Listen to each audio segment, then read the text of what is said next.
সমুদ্রের এত কাছে জগন্নাথ মন্দির, তবুও কেন শোনা যায় না সমুদ্রের গর্জন? এর পৌরাণিক রহস্য কী?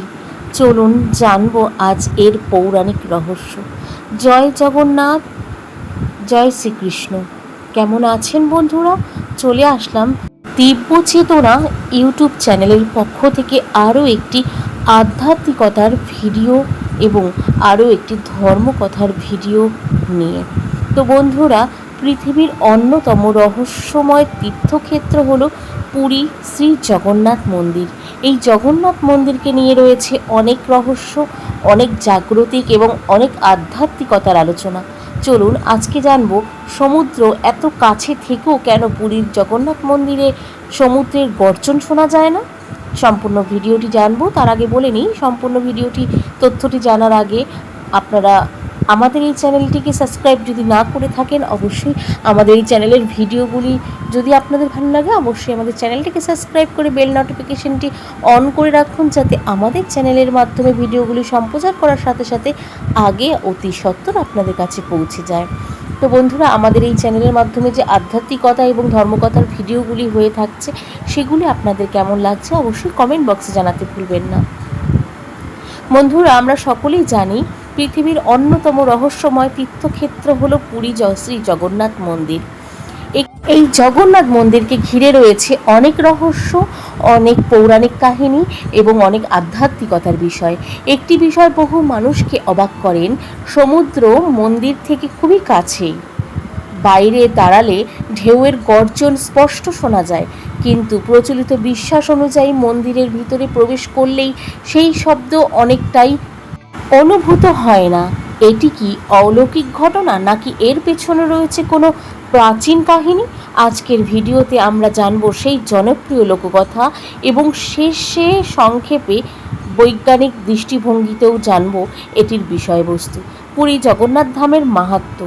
উড়িষ্যার পুরীর যে মন্দির, জগন্নাথজির মন্দির অবস্থিত রয়েছে শ্রী জগন্নাথ মন্দির নামে। শুধু একটি মন্দির নয়, কোটি কোটি ভক্তদের বিশ্বাসের কেন্দ্র। প্রতি বছর রথযাত্রার দেশে বিদেশ থেকে লক্ষ লক্ষ লোক এবং মানুষ এখানে আসেন জগন্নাথ দেব, বলভদ্র এবং সুভদ্রা দেবীকে একবার দর্শন করার জন্য।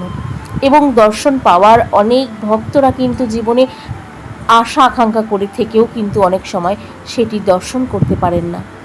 কিন্তু অনেক ভক্ত জীবনে বড় সৌভাগ্য মনে করেন এই দর্শন পাওয়াকে। এই মন্দিরকে ঘিরে রয়েছে বহু রহস্য ও লোকবিশ্বাস, যুগ যুগ ধরে মানুষের কৌতূহল বাড়িয়ে চলেছে। নারদ মুনি ও বজরংবলীর কাহিনী। প্রচলিত কাহিনী অনুযায়ী একদিন দেবশ্রী নারদ জগন্নাথ দেবের দর্শনের জন্য পুরীতে আসেন। মন্দিরের প্রবেশদ্বারে তখন পাহারায় ছিলেন মহাবীর হনুমানজি যখন পাহারা দিচ্ছিলেন, সেই সময় নারদ মুনি যখন প্রবেশদ্বারে আসেন, নারদ মুনির মন্দিরে প্রবেশ করে দেখলেন প্রভু জগন্নাথ যেন কিছুটা অশান্ত। নারদ মুনি বিনয়ের সঙ্গে জিজ্ঞাসা করলেন, প্রভু আপনি কেন উদ্বিগ্ন?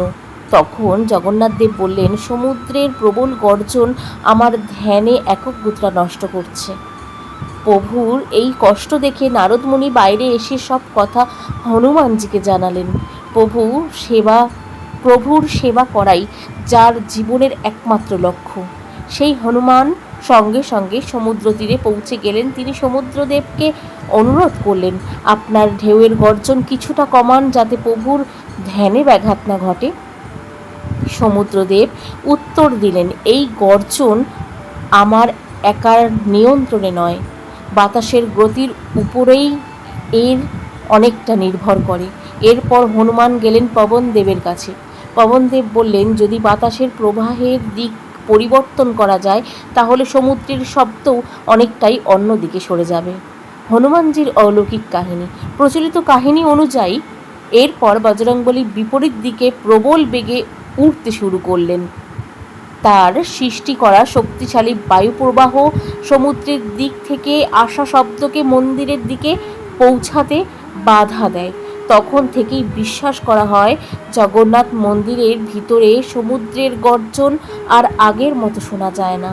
অনেক ভক্ত আরও বিশ্বাস করে এই কারণেই মন্দিরের চূড়ায় পতাকাও নাকি সব সময় বাতাসের স্বাভাবিক দিকে বিপরীতে উঠতে দেখা যায়। এর বৈজ্ঞানিক দৃষ্টিভঙ্গি কি আছে বন্ধুরা? এখানে একটি বিষয় জানা জরুরি। এই কাহিনীর কোনো নিশ্চিত ঐতিহাসিক এবং বৈজ্ঞানিক প্রমাণ নেই। অন্যদিকে কিছু গবেষণার ক্ষেত্রে বলা হয়েছে মন্দিরের বিশাল স্থাপত্য, উঁচু প্রাচীর, প্রবেশদ্বারের বিন্যাস এবং আশেপাশের কাঠামোর কারণে শব্দের প্রতিফলন এবং প্রবাহের পরিবর্তন হতে পারে।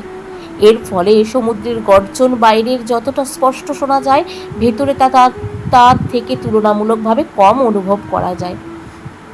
অনুভব হতে পারে। তবে এই বিষয়ে এখনও বিভিন্ন মত রয়েছে। উপসংহার এবং আজকের ভিডিওর শেষে একটি কথা বলবো, যে ব্যাখ্যাই হোক না কেন, পুরীর জগন্নাথ ধাম আজও কোটি কোটি মানুষের ভক্তি এবং বিশ্বাসের কেন্দ্র। এই ধরনের কাহিনী আমাদের ধর্মীয় ঐতিহ্য, সাংস্কৃতিক এবং লোকবিশ্বাসকে আরও সমৃদ্ধি করে।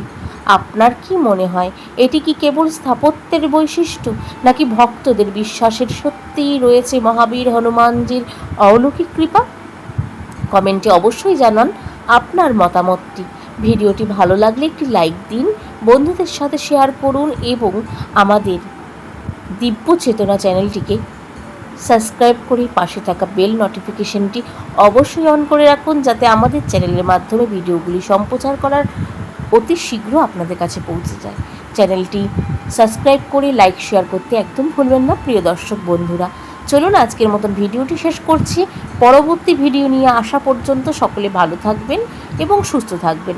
আবার নতুন ভিডিওতে দেখা হওয়া পর্যন্ত সকলকে এখানেই বিদায় জানাবো। সকলে ভালো থাকবেন, সুস্থ থাকবেন। জয় জগন্নাথ।